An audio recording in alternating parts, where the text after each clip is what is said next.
isn't it funny how I talk out of my rectum without any evidence, without any proof, and then later on, the evidence and the proof does show up, and it turns out that everything I was speaking out of my rectum ends up being 100% true.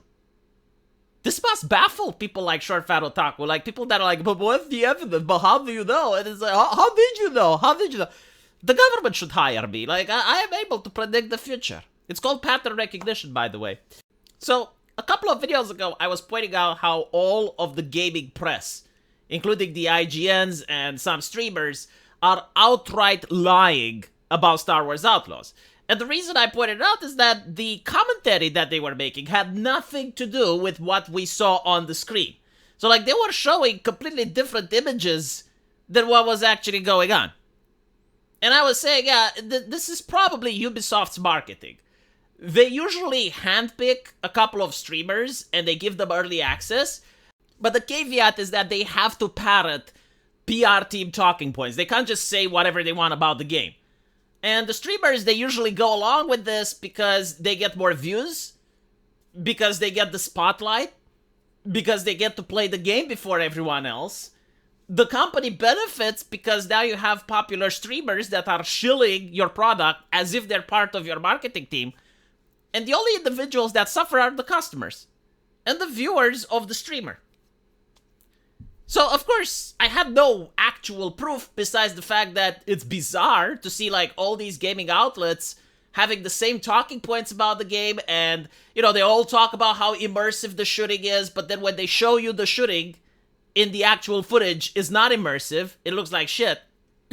So, now we actually have evidence, and the evidence is in the form of a German YouTube channel which removes the Star Wars Outlaws preview. So a lot of people found that weird, right? Like, he made the preview, got early access, and then he removes the video. So people were like, why are you doing it? Why are you removing it? Well, it turns out that the reason he removed it is that he didn't get approval from a third party.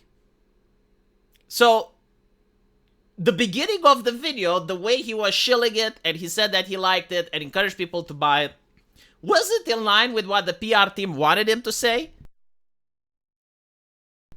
And as such, he had to remove it. So, as translated by DeepL, like this is the German post, I completely understand the argument that were made here, and that was not correct. I had the opportunity to play the game for 4 hours, and it was edited in over an hour of footage. As part of the review process, the entire video was thrown back to us, and an intermediary agency, not Ubisoft, asked for a lot of changes, especially to the wording at the beginning. So, yeah, it's not Ubisoft, it's a company that Ubisoft hired, because unless you can tell me who else would have the authority to go to an independent YouTuber and tell them to change a video, unless it's from Ubisoft, then I don't know.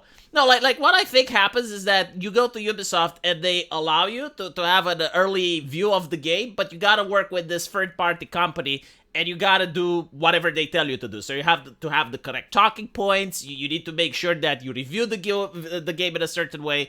And the reason that he's so vague is that there's probably NDAs that are being signed.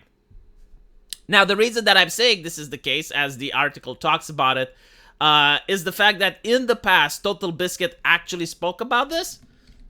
So, let me see if I can actually find it, because this is a really big article. But yeah, as you can see, YouTuber Total Biscuit saw his review Wild Game Studio copyright struck by the developer after they previously supplied him with the review code.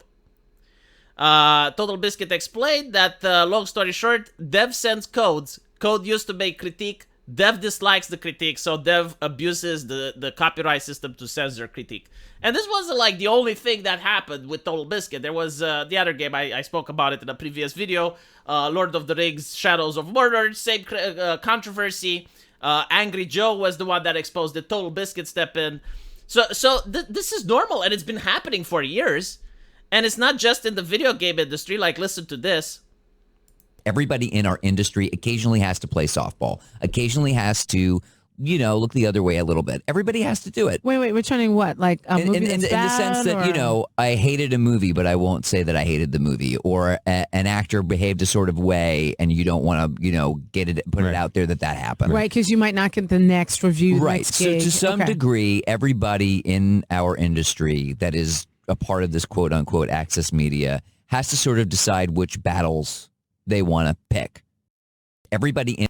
Yeah, and they usually pick no battles, do they? This is an official critic on Rotten Tomatoes. This is why you get those bizarre scores that differs significantly between the audience and the official critics.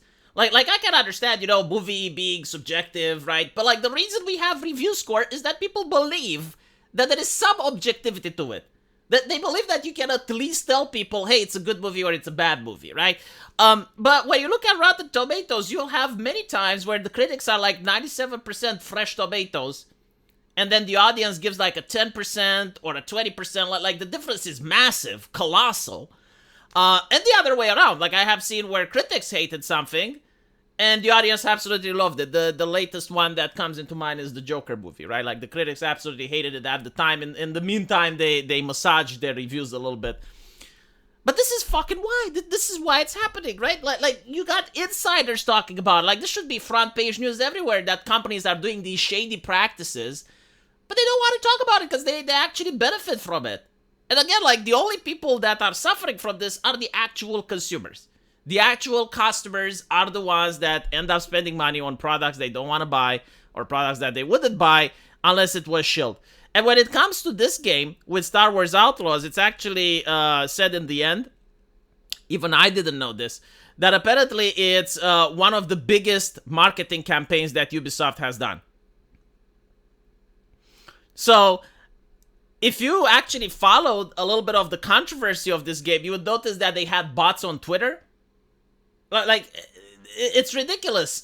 The amount of money that is spent in order to astroturf this absolute piece of garbage, and I'm telling you it's garbage just by seeing the footage that's coming out. It doesn't seem that's innovative. It doesn't seem that's amazing. It just seems like another generic crap type of game. Like, I'm sorry to say it as it is, but like, even The Last of Us 2 looks better than this shit.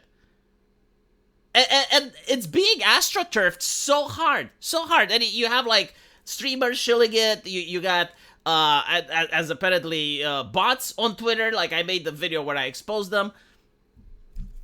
And if you say anything negative, like you got all of these bizarre bots coming in and attacking you. It's like, oh my goodness, you don't like the aesthetic. You don't like how we self-inserted the community manager. And ironically, this looks like the community manager, doesn't it? Like the community manager that works on Ubisoft. This is how the main character looks like. But yeah, predatory practices, online-only single-player game. Where do we end? De Nouveau. Like, should I keep going? Yeah. I hope it fails. Usually, I don't hope that something fails. I genuinely don't, but like I want them to learn the lesson that people aren't stupid, okay? The customer isn't that stupid. The customer is pretty stupid, but not as stupid as Ubisoft thinks. We're a little bit smarter, and especially in the age where it does seem that gamers are getting a little bit of consumer awareness. Like they're starting to understand that they can vote with their wallet. Yeah, I think it would be interesting if this and the other game they're making, Assassin's Creed Shadows, if both of them flop. If both of them flop, I'm hoping that Ubisoft is going to at least start focusing on, like, you know what? We haven't done this in decades, but let's actually ask what the gamer wants. Let's actually see what they want us to portray. Like, that would be interesting. Although I don't know if it's going to happen. From what I understand, like, I've been speaking with developers from Ubisoft, and I asked them, like, why do you behave like this? And it wasn't just BlackRock money that they're getting, but they're getting government grants, government money, tax breaks. So, like, the reason that they keep pushing with this ideology that's anti-consumer is that they're getting benefits from other directions. But I still think they need the customer. You can't just live in an economy where you're making a product for no one. So you need someone to buy it at some point.